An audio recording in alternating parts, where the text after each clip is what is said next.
Hai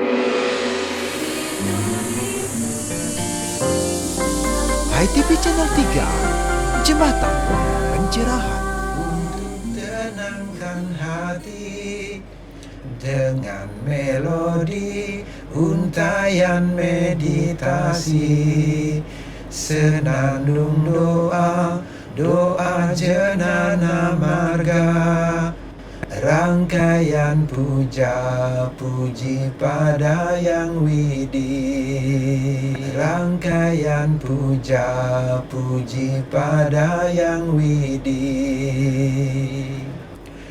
Mari bernyanyi untuk tenangkan hati dengan melodi jalan meditasi,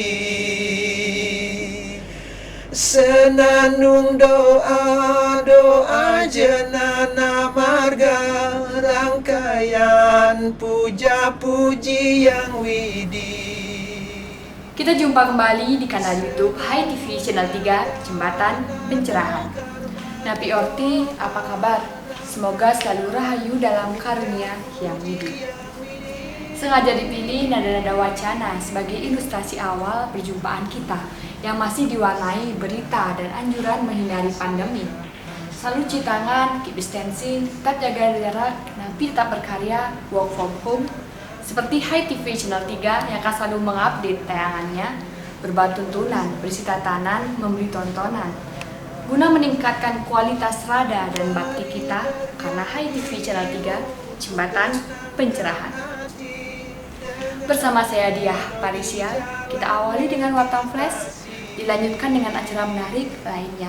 Senandung doa, doa jenana marga, rangkaian puja puji yang widi, senandung nada, nada karmani yoga, rangkaian puja puji yang widi.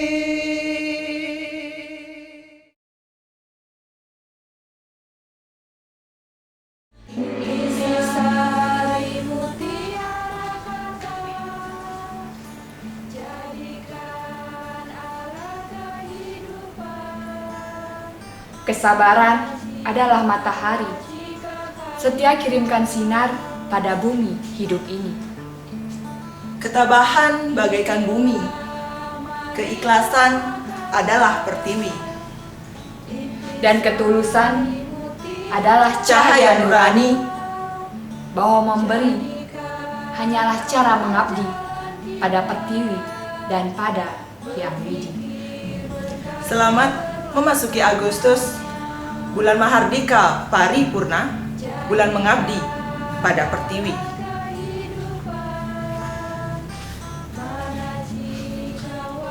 Saya Diah Parisia Saya Indri Buratwangi untuk Hai TV Channel 3 Jembatan Pencerahan.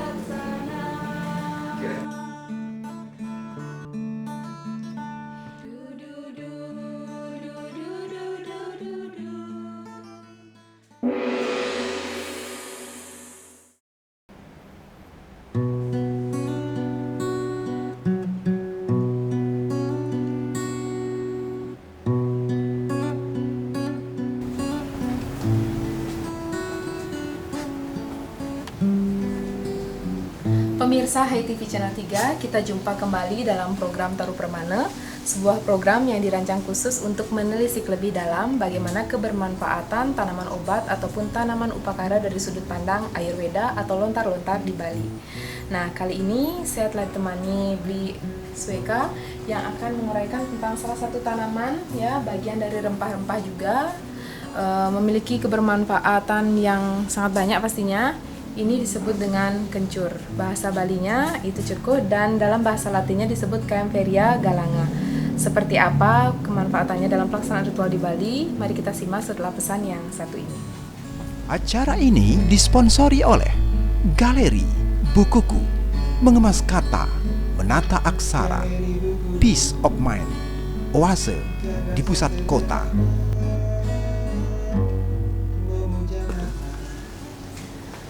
Pemirsa Hai TV Channel 3 masih di Kedai Ngopi Wartam, Napi Orti Bli Sweka. tengkara macam-macamnya. Ya, kita langsung saja Bi. Tanaman ini pasti tidak asing di sebagai salah satu Ya. rempah-rempah untuk di dapur, juga sebagai tanaman yang memiliki manfaat lain. Nah, apa sih sebenarnya kencur ini? Nah, kencur ini sesungguhnya adalah umbi-umbian, ya umbi-umbian bisa dibilang rempah-rempah yang begitu familiar sesungguhnya dalam masyarakat Bali, itu biasanya dipakai sebagai bumbu.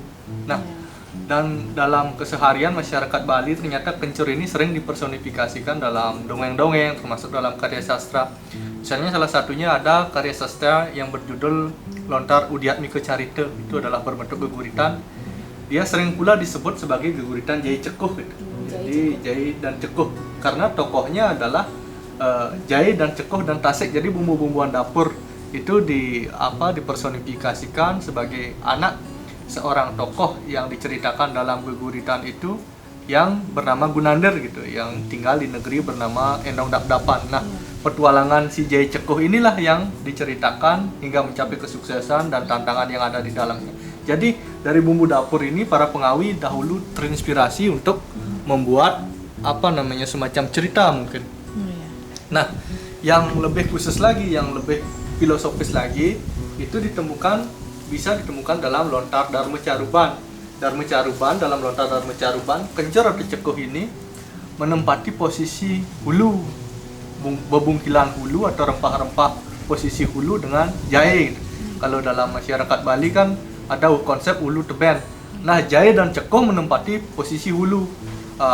Posisi hulunya adalah cekuh itu tempatnya di timur, melambangkan Sahadewa kalau di Panca Pandawa atau Iswara, dan jahenya ada di utara melambangkan Nakula. Nah, bumbu-bumbuan yang ada di teben atau bebungkilan yang ada di teben itu adalah isen atau lengkuas melambangkan Brahma atau Bima, dan di barat adalah Arjuna. Nah, di tengah itu adalah bawang merah. Bawang merah itu adalah Yudhistira. Kemudian pengikat dari semuanya adalah limo, itu disebutkan dalam lontar. Jadi tidak hanya teks, sering pula kita lihat dalam praktek payabatan lah istilahnya atau caruban di Bali, aktivitas meramu cekuh dan bumbu-bumbuan yang lain itu sangat begitu familiar, selain juga ada makna filosofis yang ada di dalamnya. Mungkin seperti itu sebagai pengantar. Iya, sebagai pengantar sudah diuraikan oleh Bli Sueke bagaimana sih makna filosofis juga dari kencur atau cekuh ini. Nah, sekarang kita masuk pada kebermanfaatannya. Dalam sehari-hari seperti bisa dijadikan bumbu dapur, rempah-rempah ini juga dalam pelaksanaan ritual upacara keagamaan di Bali. Seperti apa, Bli Sueke? Kalau dalam upacara keagamaan di Bali ya, kencur itu ada dipergunakan sebagai sarana yadnya. Misalnya dalam upacara manusia yadnya, misalnya ada banten jejanganan namanya. Jejanganan itu kalau kita merujuk pada lontar Ariangon, itu adalah upacara persembahan sesajen yang diperuntukkan bagi bayi yang berumur 1 bulan 7 hari atau bulan pitung dina, 3 bulan atau auton menurut kalender Bali. Biasanya banten atau bakti jejanganan itu alasnya adalah nyiru atau ngiu atau nampan, kemudian dialasi dengan kain wangsul. Kain wangsul itu adalah semacam kain kuno. Kemudian di atasnya diisi berbagai macam persembahan atau sarana seperti misalnya buah-buahan dan jajan-jajanan. Nah, inti daripada banten jejanganan itu biasanya adalah berupa jajan cacalan, karena di sini intinya adalah jajan cacalan ditempatkan di tengah, kemudian dikelilingi dengan berbagai jenis nasi atau ajengan. Ada yang disebut 3 ajengan yang menggunakan kencur, yakni ajengan wangkal. Wangkal atau bangkal itu adalah simbol binatang. Wangkal atau bangkal itu adalah babi laki-laki yang dewasa atau yang jantan. Sedangkan nasi yang kedua adalah nasi kemangmang. Kemangmang itu adalah makhluk halus menurut mitologi di Bali. Wujudnya adalah mirip seperti kelapa atau kepala manusia dan bertaring menyeringai gitu. Dan yang ketiga adalah nasi purwa. Itu yang mengelilingi jajan cacalan ini. Ketiganya menggunakan sarana cekuh atau kencur.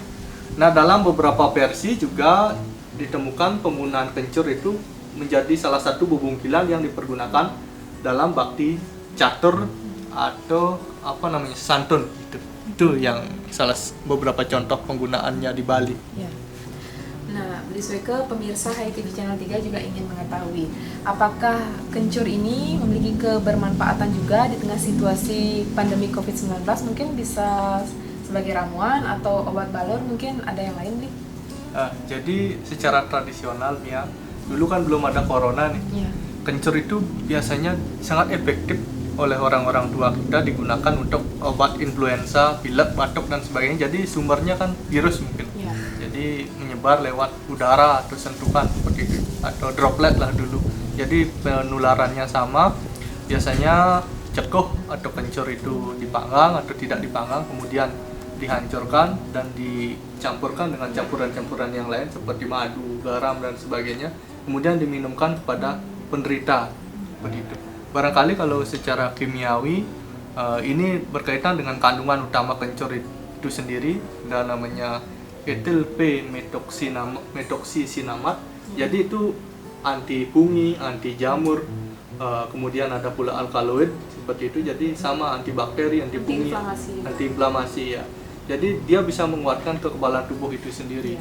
Dan terkadang kencur ini dari beberapa penelitian juga mengandung semacam anti surya, tabir surya lah, yang anti sinar matahari langsung gitu. Jadi untuk wanita ini bisa dihancurkan, atau laki-laki pun bisa sumbernya dihancurkan, kemudian dibalurkan pada tubuh, dipergunakan semacam lotion. Jadi di sana juga selain melindungi dari matahari, juga antibakteri, anti fungi dan sebagainya. Itu sih manfaatnya yang saya tahu. Menarik sekali Bu Sweke. Demikian pemirsa HiTV Channel 3 sudah dijelaskan secara gamblang bagaimana makna filosofis sampai juga kebermanfaatan dari ceku sebagai tanaman upakara dan juga tanaman obat. Saya Mia Gandewa dan Bapak Sweke Oka Sugiarto pamit undur diri. Salam damai Channel 3.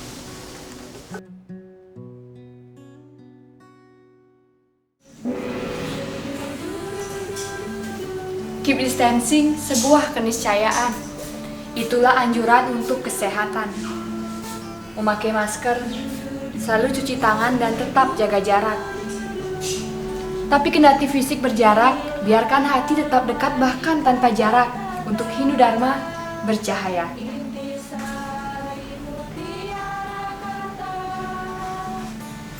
Saya Diah Parisya dari Rumah Hindu Dharma untuk HiTV Channel 3.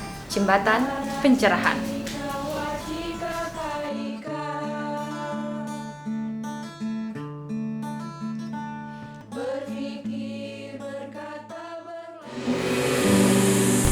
Ngopi, ngobrol inspiratif, mengajak Anda melihat peristiwa dari perspektif berbeda, berbagai tokoh inspiratif. Karena secangkir ngopi, menikmati solusi, bukan sekadar narasi. Hai pemirsa HiTV Channel 3, kita jumpa lagi dalam acara Watch Wartam on the Spot ya. Liputan Wartam langsung dari TKP. Kali ini saya Nanang Sutrisno bersama Pak Suwantana dan Pak Suyoge langsung dari tepi lapangan golf Bedugul. Kita akan bersama untuk ngopi nyanglup, ngobrol inspiratif penuh dengan sesuluh. Ya. Kali ini kita akan bersama-sama berdiskusi tentang the COVID code atau pan-COVID, ya. Pandemi corona virus. Sambil ngopi. Sambil ngopi, ya. Ini luar biasa, kita semua di sini sedang diuji ya, dengan sidang terbuka yang dikomandani, yang diketuai oleh Dewan COVID atau coronavirus. Dan ini benar-benar menjadi sebuah tantangan besar bagi kita, khususnya umat Hindu, karena ada banyak sekali perubahan yang tentu akan kita coba bahas bersama. Mungkin kepada Pak Suwantana, bagaimana kalau kita lihat persoalan ini dari perspektif Vedanta? Acara ini disponsori oleh Butik Buku Hindu, Altarnya Pustaka Dharma. Kalau kita bicara tatul, jadi ini masalah eksisten sebenarnya. Kemudian ketika kita hidup berdampingan dengan eksisten, itu tampak ketika ada sesuatu yang terjadi itu tampak sebagai sebuah ujian. Jadi setiap saat sebenarnya kita hidup itu diuji. Hanya saja ketika pankopir Pandemi coronavirus ya, ini datang, itu betul-betul ujiannya melampaui gitu. Jadi yang biasanya SMP, SMA, sekarang S3 itu luar biasa karena dari berbagai segi kita kena, terutama kalau di Bali kan masalah ekonomi itu luar biasa karena pariwisata jatuh. Nah mungkin kalau dari Pak Yoga sendiri melihat, Pak Suyoga sendiri melihat dari segi arsitektur, mungkin akan lebih melihat bagaimana gambaran struktural itu dari benar Pak Gede ya, Pak Nana juga. Jadi dari sisi arsitektur memang yang itu yang paling drastis juga perubahannya. Ekonomi sudah kita pahami ya. Dari sisi arsitektur ya ada tata ruang tertentu yang memang harus berubah ya, harus berubah total. Jadi harus ada tempat cuci tangan, harus ada jarak tertentu untuk duduk, untuk berinteraksi dalam ruang, termasuk juga jarak-jarak di antar ruang. Nah dari sisi manusia sendiri, arsitektur manusianya harus pakai masker berjarak ya. Harus ada masker ya. Pakaian adat pun udang plus masker, kebaya keren plus masker kebaya juga. Nah itu. Kemudian dari sisi salam juga, ya naik daun juga salam Anjali kita, Namaste. Kemudian yang lebih keren, itu lebih nasional, internasional sifatnya kan begitu. Kalau kita punya Om Swastiastu, gitu, ya. Nah ini juga di satu sisi identitas kemandirian gitu juga tampil juga secara tidak sengaja kan begitu, gara-gara pankopir ini. Jadi macam-macam gini yang sudah tersembunyi, yang biasa cipika-cipiki sekarang jarak jauh gitu. Ya, mungkin yang pacaran juga berpikir nggak bisa apa gitu ya, seperti itu. Nah mungkin dari sisi ini menarik, dari sisi teologi atau barangkali ilmu terapan ini Pak Nanang, kita coba dengarkan ini bagaimana kira-kira Pak. Menarik gitu. Sebetulnya dapat dirangkum ya dari Pak Suyoga dan dari Pak Swantana. Jadi sama perspektif teologinya sudah jelas, artinya ada umpeti stiti prelini. Ya. Suatu saat yang seperti ini sukul dukul larapati tidak bisa dihindari. Ya. Ketika kita berbicara tentang eksistensi dalam perubahan, pasti yang berubah itu paling tidak ada 3 ya, yang berkaitan dengan eksistensi manusia, ruang, waktu, dan tindakan. Dan inilah sebetulnya bagaimana kita bisa mempertahankan eksistensi ketiganya ini di tengah-tengah pankofir yang sekarang sedang melanda kita semua ini. Bagaimana kita bisa beradaptasi dengan ruang, beradaptasi dengan waktu, beradaptasi dengan tindakan, dan ini sebetulnya kalau kita lihat secara teologis ini sebetulnya potret putra-putra Siwa kan. Dimensi waktu itu dikuasai oleh Kala. Dimensi ruang dikuasai oleh Kumara. Makanya dulu ada cerita kan, ketika Kumara diminta untuk mengelilingi dunia, langsung dia terbang. Ya, dimensi tindakan ini dimensi kebijaksanaan. Ini dimensinya Ganesha. Ya. Kenapa? Ganesha tidak perlu keliling dunia. Dia hanya cukup mengelilingi ibunya saja. Kenapa? Orang punya kebijaksanaan. Nah, kebijaksanaan itu adalah dasar tindakan. Ya, jadi ketika kita bisa memahami hakikat Kala, Kumara, dan Ganesha, ini sesungguhnya bekal kita untuk beradaptasi dengan pankofir ini, ya, sehingga ya kita doakan bersama lah semoga ini cepat lewat, semua segera beradaptasi dan ini segera berlalu dan kita bisa kembali membangun eksistensi baru yang disebut dengan new normal sekarang. Jadi mungkin intinya kesadaran kan? Iya, kuncinya kesadaran diri ya. Kesadaran betul, diri adaptasi itu muncul dari kesadaran diri. Ya, kalau dari sisi arsitektur tradisional Bali kita bangkit lagi nih. Ada ukuran-ukuran tertentu yang memang akhirnya harus diterapkan, ada sukat, sikut kan begitu. Ya, itu yang menarik lagi.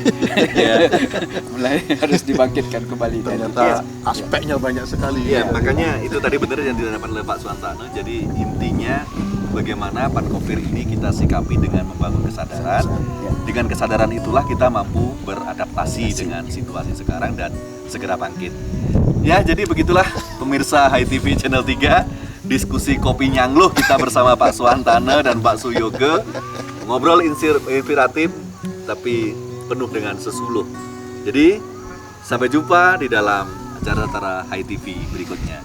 Terima kasih.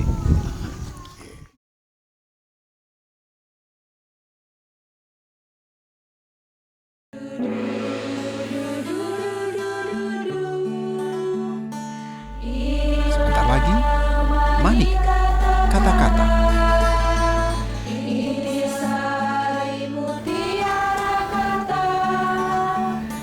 Karmani, Karmani, Karmani. Karena hidup adalah karma, mulailah berkarma di saat ini. Dimanapun kau berada, dari manapun kau berasal. Lakukan apa yang kita bisa, maksimalkan apa yang kita punya. Sepanjang memberi manfaat dan pencerahan bagi banyak orang.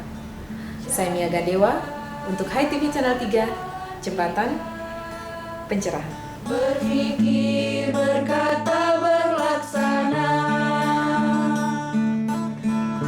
Jadikan arah kehidupan. Mana jika wajika kaika. Pemirsa, demikian tadi telah kita simak bersama ngopi, ngobrol inspiratif. Semoga dapat bermanfaat dan menginspirasi untuk kita bersama. Selanjutnya, mari kita simak Sundari Nada, jalinan makna di balik nada. Om Sang Yang Widiwasa, Tuhan yang Maha Kuasa. Om Sang Yang Widiwasa, Maha Pengasih, Maha Penyayang.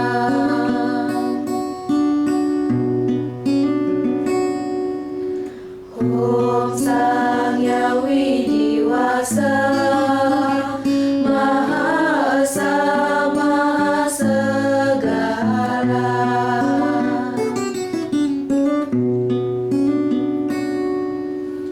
Om Sang Yang Widiwasa, Maha Ada, Maha Tiada, Maha Mulia, Maha Sempurna, Maha Sakti, Maha Wibhuti.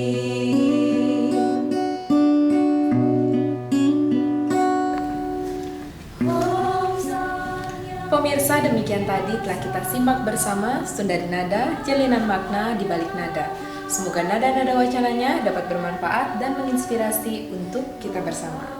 Namun sayang sekali kita harus berpisah untuk bertemu lagi di kanal YouTube yang sama, Hai TV Channel 3. Mohon maaf jika ada yang tak berkenan. Terima kasih atas kerjasamanya. Saya Diah Parisya. Saya Mia Gandewa. Salam damai Channel 3. Om Sang Yang Widiwasa, Maha Ada, Maha Tiada, Maha Mulia, Maha Sempurna, Maha Sakti, Maha Wibhuti.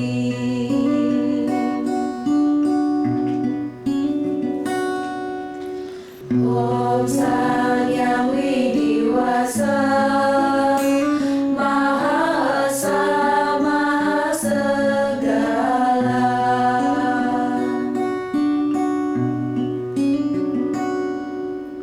Om Sang Yang Widiwasa, Maha Esa, Maha Segala.